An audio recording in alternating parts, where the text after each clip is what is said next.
Finally friends, ब्रह्मास्त्र की रहस्यमयी दुनिया हमारे सामने आ चुकी है। कल इसका पार्ट 1 रिलीज हो चुका है और अब हमारे सामने बहुत सारी चीज़ें हैं, लेकिन अभी भी ये जो पार्ट 1 है बहुत सारे सवाल छोड़कर गया है। और आज हम कोशिश करेंगे इन्हीं सवालों के जवाब ढूंढने का और कुछ बात करेंगे कि इसके आने वाले पार्ट 2 में क्या क्या हो सकता है।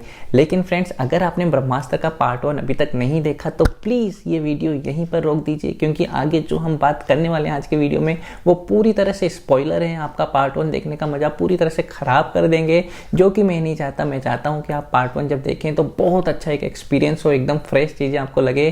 तो प्लीज़ अगर आपने पार्ट 1 नहीं देखा है तो अभी इस वीडियो को रोक लें, लेकिन अगर आप देख चुके हैं तो फिर चलिए मेरे साथ इस दुनिया में खो जाते हैं और बात करते हैं कुछ ऐसी चीज़ों की जो कि इस फिल्म में पूरी तरह से रिवील नहीं हो पाई। तो ओके फ्रेंड्स, सबसे पहले हम बात करते हैं पार्ट 1 में जो हमें स्टोरी दिखी है और जो हमें कैरेक्टर दिखे हैं उन पर हम बात करते हैं। सबसे जो प्राइमरी चीज़ फ्रेंड्स जो मुझे फील हुई पार्ट 1 में जितने भी कैरेक्टर दिखाए हैं उनमें किसी की भी कोई बैक स्टोरी या कुछ भी सपोर्ट करती हुई चीज़ें नहीं है। सब अपने आप में एकदम से चीज़ें आ सकती हैं, सिवाय जो इसका मेन कैरेक्टर था शिवा को छोड़ के, जिसकी स्टोरी हमें बताई है कि कैसे वो आया, कैसे उसके पास पावर आई। लेकिन इसके अलावा जितने भी इंपॉर्टेंट कैरेक्टर थे इस मूवी में, उसके पीछे पीछे क्या है, कौन सी चीज़ें हमें नहीं बताया। और नहीं बताने का वो इस स्टोरी को सपोर्ट भी नहीं कर रहे थे, क्योंकि अगर बताने लगते तो ये मूवी नहीं बन पाती। तो ऑब्वियसली बात है कि वो कैरेक्टर अपने आप में आ गए। लेकिन यहीं पर एक अपॉर्चुनिटी आ जाती है या कि हर एक कैरेक्टर के पीछे की कहानी भी दिखाई जा सकती है। हालांकि हमें पता है कि ब्रह्मास्त्र की जो कहानी है 3 पार्ट्स में आनी है, आगे के 2 पार्ट्स और आएंगे और उसकी कहानी पे ऑलरेडी सेट है। लेकिन अगर ये फिल्म या ये पूरी जो ट्रायलॉजी है बहुत ज़्यादा सक्सेसफुल हुई तो यहाँ पर एक अपॉर्चुनिटी बन जाती है कि जो अलग अलग कैरेक्टर है जिनके बारे में अभी हमें नहीं पता चल पा रहा है, उन पर फिर एक सेपरेट मूवीज़ बनाई जाए, जिसमें हम सबसे पहले बात करेंगे शाहरुख खान के कैरेक्टर की। फ्रेंड्स, शाहरुख खान का स्टार्टिंग का 10 मिनट का रोल है, जैसे कि आप सब जानते हैं, आप मूवी देख लिए हैं तभी यहाँ तक आप वीडियो देख रहे हैं। और तो मैं आपको बताऊँ कि जो उनका जो स्टार्टिंग वाला था वो एक साइंटिस्ट बने हैं और उनकी डेथ हो जाती है। लेकिन फ्रेंड्स, आप ध्यान रखिए, उनका नाम है मोहन भार्गव। शाहरुख खान ने स्वदेश मूवी में मोहन भार्गव का कैरेक्टर प्ले किया है। उसमें वो एक साइंटिस्ट थे, हालांकि यंग साइंटिस्ट थे, और अब यहाँ पर हमें दिखाया गया है कि उनका नाम मोहन भार्गव ही है और वो इंडिया के ग्रेटेस्ट साइंटिस्ट हैं, बहुत फेमस है। तो वहाँ जहाँ उनकी जर्नी रुकी थी और यहाँ जहाँ इनकी जर्नी स्टार्ट हो रही है, इस बीच में एक लंबा गैप है। जरूरी नहीं कि ये वही मोहन भार्गव हो, लेकिन मेकर्स ने ये पूरा नाम एग्जैक्ट रखा है, तो यहाँ पर अपॉर्चुनिटी बन जाती है कि यहाँ पर एक सेपरेट मोहन भार्गव की स्टोरी दिखाई जाए कि वो कैसे उस जगह से यहाँ तक पहुँचे, कैसे इन अस्त्रों की दुनिया पे आए, कैसे उनको वानर अस्त्र मिला। तो ये पूरी एक स्टोरी अपने आप में बहुत यूनिक और इंटरेस्टिंग हो सकती है। इसी तरह बात करूँ नागार्जुन सर के कैरेक्टर की, तो सेम चीज़ उन पे भी बन सकती है। हमें दिखाया गया है कि वो पुरातत्व से जुड़े हुए हैं और वाराणसी में कुछ स्पेशल वो खोज कर रहे थे, किसी चीज़ का कुछ तो कर रहे थे, क्या कर रहे थे, तो इसी चीज़ पर एक सेपरेट फिल्म बन सकती है। तो फ्रेंड्स, ये जो पूरी ब्रह्मास्त्र की दुनिया है, जो यूनिवर्स है, इसमें एक एक कैरेक्टर की अपने आप में एक बहुत बड़ी दुनिया हो सकती है। यहाँ पर बात करूँ अगर आलिया भट्ट का कैरेक्टर का, तो पार्ट 1 में जितने भी कैरेक्टर दिखाए सबसे कमज़ोर कैरेक्टर था आलिया भट्ट का। सिर्फ वो लव एंगल के लिए रखी गई थी, हालांकि इंपॉर्टेंस उनको दे रहे थे क्योंकि उन्हीं के वो जो लव वाला जो रखे थे, जो लोगों को नहीं पसंद आ रहा, लेकिन जो भी था उन्हीं के कारण ही ये सब चीज़ें बच गई, हमारी दुनिया बच गई ब्रह्मास्त्र से। तो यहाँ पर उनके कैरेक्टर को स्ट्रॉन्ग कर सकते थे, लेकिन यहाँ पर भी बहुत सारी चीज़ें छूटी हुई हैं। उनके माँ बाप के बारे में कुछ नहीं बताया है, वो कहाँ से आई, कैसे आई, सिर्फ एक हाई फैमिली से हैं यही बताया है। तो वहाँ पे भी बहुत सारी चीज़ें हो सकती हैं। अब फ्रेंड्स, सबसे मुद्दे की बात पर आते हैं पार्ट 1 की एंडिंग पर। एंड में फ्रेंड्स हमने देखा कि ब्रह्मास्त्र जुड़ जाता है, जिसके कारण एक तरह का प्रलय आ जाता है, पूरी धरती खतरे में है, मिटने वाली है।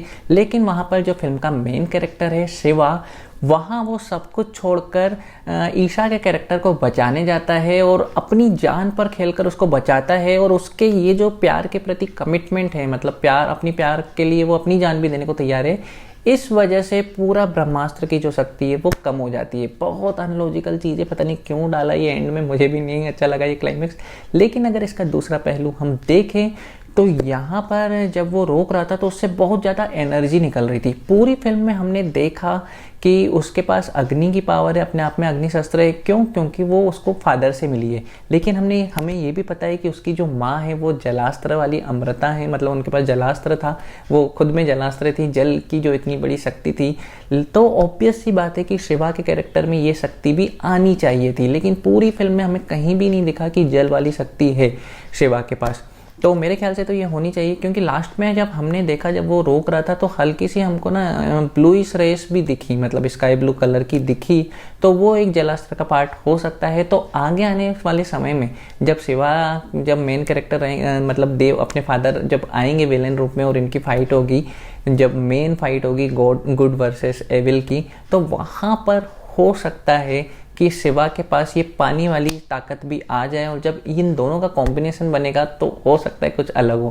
फ्रेंड्स, ये सिर्फ एक गेसिंग है, जरूरी नहीं हो, लेकिन क्योंकि ऐसे चीज़ें छूटी हुई हैं इस पार्ट 1 में, तो पॉसिबल है कि ऐसा हो सकता है। इसके अलावा जो सबसे बड़ी बात है इस फिल्म के लास्ट में छोड़ी है, और जो फिल्म पार्ट 2 में आएगा, देव, ब्रह्मदेव, ये कैरेक्टर एक ऐसा है जो यहाँ पर छोड़ दिया है, और इसकी पूरी कहानी हमें पार्ट 2 में दिखेगी। तो यहाँ पर दो संभावनाएं हैं। एक तो इसकी पहले की थोड़ी सी कहानी दिखेगी कि कैसे ये ब्रह्मांस ज्वाइन किया था, जो कि हमें अमिताभ बच्चन ने बताया, लेकिन वो कैसे हुआ, कैसे वो इतना इम्प्रूव हुआ, और उसकी जो सबसे मेन चीज़ जो अमृता के साथ जो लव स्टोरी हुई उसकी, वो हमें दिखेगी। हमें वैसे पता है कि इस रोल पे कौन है, अमृता वाले रोल में दीपिका पादुकोण 90% ये न्यूज़ है कि वही करने वाली हैं, और ये वाला जो देव वाला कैरेक्टर है ये रणवीर सिंह प्ले करने वाले हैं। ये पूरी तरह से अभी तक कंफर्म नहीं है, लेकिन पूरी जो जानकारी आ गई है उसमें यही है। तो इन दोनों का एक लव एंगल दिखाएंगे उस समय का। फिर इन दोनों की जो फाइट थी उस समय की, जो अमिताभ बच्चन हमको बताए हैं, वो बता सकते हैं। और उसके बाद हल्की फुल्की उनकी और इस दुनिया की जो लड़ाई होगी उसकी शुरुआत हो सकती है, क्योंकि उसके बाद जो मेन चीज़ है वो पार्ट 3 में हमको दिखाएगी। बहुत इंटरेस्टिंग रहेगा फ्रेंड्स ये देखना कि पार्ट 2 में देव की कहानी को किस तरह से दिखाते हैं, किस तरह से टर्न करते हैं, लेकिन डेफिनेटली इससे बहुत ज़्यादा अच्छे से दिखाएंगे। और मुझे पूरी उम्मीद है कि वो भी एक बहुत तरीके से ट्विस्ट एंड टर्न भरी पूरी कहानी रहेगी हम लोगों के लिए। यहाँ पर छोटी सी मेकर से गलती हो गई मेरे ख्याल से, कि यहाँ पर उन्होंने देव की आइडेंटिटी रिवील नहीं की, मतलब देव का कैरेक्टर कौन निभा रहा है। अगर वो लास्ट में हमको 5 मिनट या 2 मिनट ही दिखा देते ना तो कहर मच जाता। देखिए शाहरुख खान का कैमियो कितना ज़्यादा पॉपुलर हो रहा है, उसके लिए लोग पूरी मूवी देख रहे हैं। और अगर लास्ट में हमको ये दिख जाता ना तो जितना क्लाइमैक्स ख़राब था, लोगों को नहीं अच्छा लगा, वो पूरी कहानी पलट जाती और वही चर्चा होती कि अब नेक्स्ट में मज़ा आने वाला है। अगर मैं बात करूँ, एग्जाम्पल दूँ, तो विक्रम मूवी अगर आपने देखी हो तो विक्रम मूवी में लास्ट में आप देखिए सुपरस्टार सूर्या जब रोलेक्स के कैरेक्टर में आते हैं और वहाँ शानदार एक कैमियो करके जाते हैं, पूरी मूवी खत्म हो गई वहीं पे। हर जगह सूर्या और रोलेक्स का कितना ज़्यादा पॉपुलर हुआ। तो ये एक बहुत बड़ी अपॉर्चुनिटीज़ थी मेकर्स के पास, जो मेरे ख्याल से उन्होंने मिस कर दिया। अगर वो दिखा देते, चाहे वो रणवीर सिंह होते या कोई भी होता, और उसकी कुछ झलक दिख जाती तो मज़ा आ जाता। तो फ्रेंड्स, ये तो बातें थी कुछ ब्रह्मास्त्र के पार्ट 1 के बारे में, और कुछ गेसिंग्स थी पार्ट 2 के बारे में। लेकिन बातें तो बहुत सारी हैं, लेकिन अगर हम करते रह गए तो 4, 5, 6 घंटे क्रॉस हो सकते हैं। तो मुझे लगता है आज का ये वीडियो मुझे यहीं एंड कर देना चाहिए, लेकिन बहुत सारी चीज़ें और भी हैं जिसको मैं आने वाली वीडियोस में कवर करूँगा। तो इसी के साथ ख़त्म करता हूँ आज का वीडियो। अगर ये वीडियो पसंद आया हो तो इसे लाइक ज़रूर कर लो, और अगर मेरे चैनल पर पहली बार आए हो तो प्लीज़ यार इसे सब्सक्राइब कर दो, इसकी नोटिफिकेशन बेल को ऑन कर दो, क्योंकि इसी तरह के वीडियोस में लाता रहता हूँ। तो बहुत जल्द मिलूंगा किसी नए वीडियो में, तब तक के लिए बाय बाय, टेक केयर।